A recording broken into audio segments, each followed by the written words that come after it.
Everyone. आज हम आपके सामने एक क्लास सेकंड का हिंदी व्याकरण का टॉपिक लेके आए हैं, भाषा।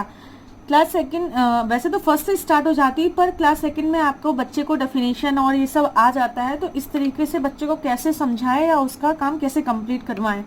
तो चलिए वीडियो स्टार्ट करते हैं। भाषा, भाषा किसे कहते हैं?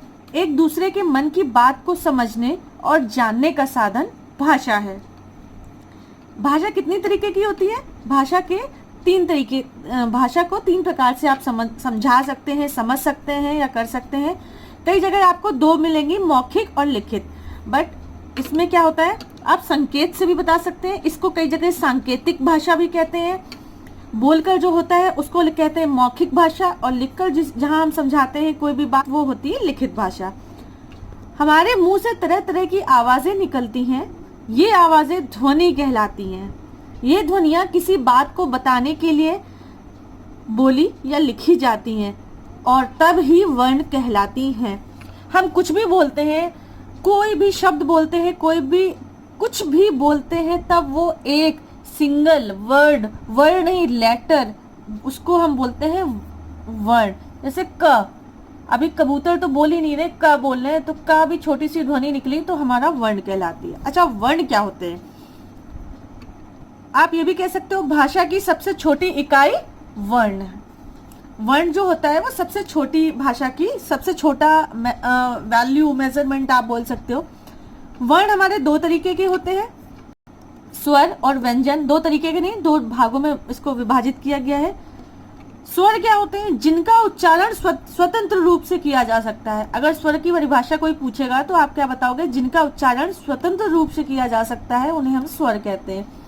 व्यंजन क्या होते हैं? जिनका उच्चारण स्वरों की सहायता से किया जाता है, उन्हें हम कहते हैं व्यंजन। स्वर जो हमारे होते हैं वो कहां से कहां तक होते हैं? आ से लेके आहा तक हमारे स्वर होते हैं। जबकि व्यंजन हमारे क्या होते हैं? का से लेके हा तक। आप बोलोगे ज्ञा तक क्यों नहीं है? ज्ञा तक इसलिए नहीं है क्योंकि जो छत्र ज्ञा और श्रा होता है उन्हें हम व्यंजन नहीं कहते, संयुक्त व्यंजन कहते हैं। क्यों कहते हैं वो आगे बताऊंगी मैं आपको। अनुस्वार क्या होता है? अनुस्वार भी वर्णमाला का एक हमारा भाग है, या वर्ण का आप कह सकते हो, जिसमें अंग को अनुस्वार कहते हैं। अंग, जिसमें क्या आता है? अंग। यह नाक की सहायता से बोला जाता है, जैसे अंगूर, अंग। तो इस वजह से इन्हें किस कैटेगरी में रखते हैं हम? अनुस्वार। अनुनासिक क्या होते हैं? अंग, ये आंख वाला को अनुनासिक कहते हैं। इनका उच्चारण मुंह और नाक से दोनों से होता है, तो इसलिए इसकी परिभाषा आप क्या बोलोगे अनुस्वार की? कि ये नाक की सहायता से बोले जाते हैं, जबकि हमारा अंग होता है कि इनका उच्चारण मुंह और नाक दोनों से होता है। आगत, अन्य भाषाओं से लिए गए वर्ण, जैसे आ, जैसे ये हमारी भाषा में नहीं है, ये आ जब ऊपर चिन्ह बिंदु लग जाता है, आ, ये फल अलग हुआ, फ, या आप उर्दू का मतलब समझ रहे हैं, जा। तो इस तरीके के वर्ड जो हमें दूसरी भाषा से हम लेते हैं उन्हें हम कहते हैं आगत। जब हमारा स्वर और व्यंजन हम बच्चा एक समझ जाता है, छोटे से बच्चे की अगर हम बात करें, तो उसके बाद हमें सबसे पहले क्या सिखाना होता है? बाराखड़ी, मात्राएं। क्योंकि स्वर व्यंजन जानने के बाद बिना मात्राओं के बच्चे नहीं कर सकता। तो जैसे मैं बता दूं आपको, आ की मात्रा कुछ नहीं होती है, बड़ा आ की मैं आपको वीडियो डाल चुकी हूँ। आ ई उ ऋषि ए ओ अंगा, तो उनकी मात्राएं हैं, देखिए, क ई उ ए ऋषि ए ओ अंग आ। ठीक है।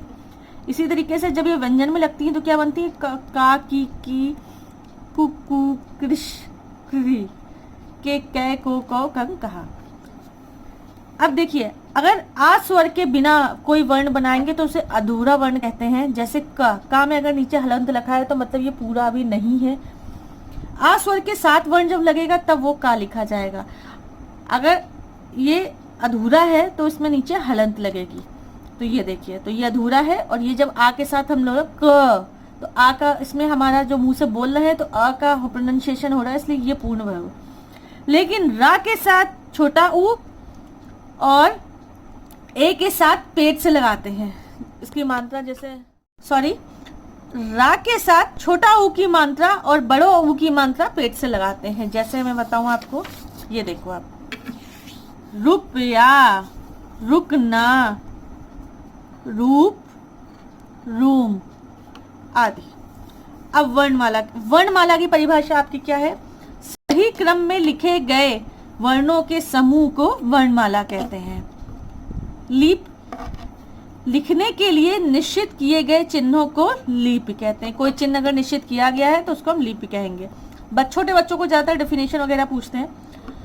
हर एक भाषा की अपनी एक लिपि होती है, जैसे जिस पे वो आधारित होती है। जैसे हिंदी देवनागरी से बनी है, संस्कृत देवनागरी से, अंग्रेजी रोमन से, पंजाबी गुरुमुखी से, कश्मीरी फारसी से, मराठी देवनागरी से, उर्दू फारसी से। मातृभाषा क्या होती है? जो भाषा भाषा हाँ, तो जो भाषा बच्चा परिवार में बोलता है वह मातृभाषा कहलाती है। और राष्ट्रभाषा क्या होती है? जो भाषा पूरे देश में बोली जाती है वह राष्ट्रभाषा कहलाती है। तो ये था एक छोटा सा एक्सप्लेनेशन सिर्फ भाषा का, जिसमें बच्चा डेफिनेशन और ये सब लिख सकता है, जो स्टार्टिंग में ही पूछा जाता है। इसके आगे का स्वर, व्यंजन, वर्णमाला, संयुक्त व्यंजन का मैं आगे डिस्क्रिप्शन, आगे वीडियोस में डालूंगी। तब तक के लिए आप इसको ही कंप्लीट करिए और रिवाइज करिए। Thank you.